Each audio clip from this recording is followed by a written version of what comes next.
Today in our 2012 Nissan NV-3500, we've got out the CURT 20x60 folding cargo carrier, and we're going to test fit it and see how it kind of stacks up against the back of the vehicle here. Now this cargo carrier has been designed for use in 2-inch hitches, and it'll carry 500 pounds. Part number on it is C18151.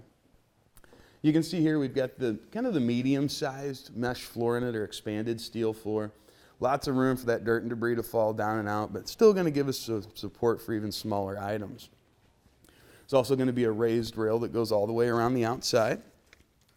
It's going to be about 5.5 inches.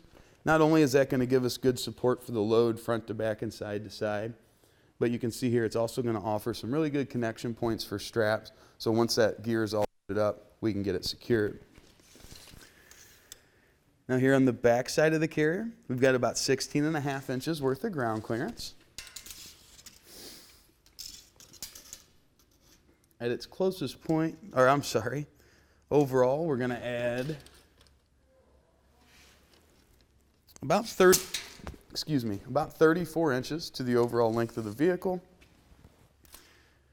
And at its closest point where it would first make contact with the car, it's about 13.5 inches away.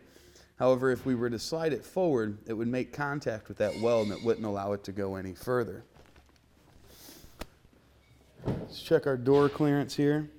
As you can see, it is close, but we're going to have about 1 inch of space there. From the center point, the door starts to swing over the carrier at about 9 inches. And when fully extended, it's going to come back from the front of the carrier by about 13 inches.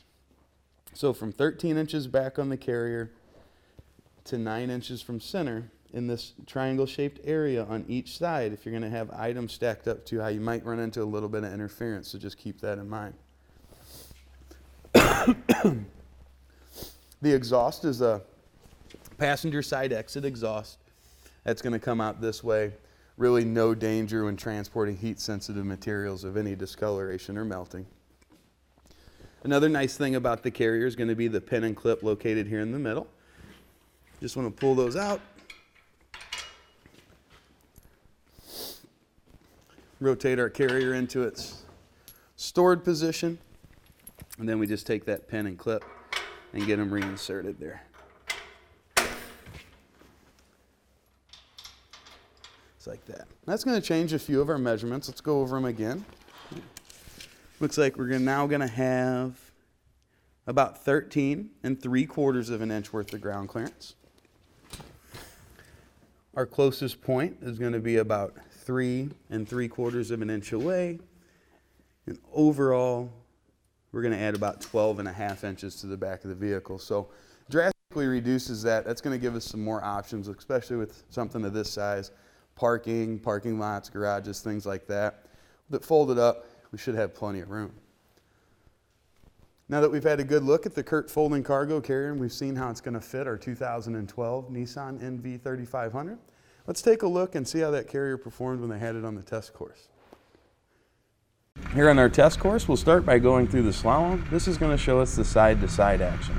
This simulates turning corners or evasively maneuvering. Once we get to the alternating speed bumps, we'll see the twisting action. This will simulate hitting a curb or pothole or driving over uneven pavement. Once we get to the full speed bumps, we'll see the up and down action. This will be just like driving in and out of a parking lot, parking garage, or driveway.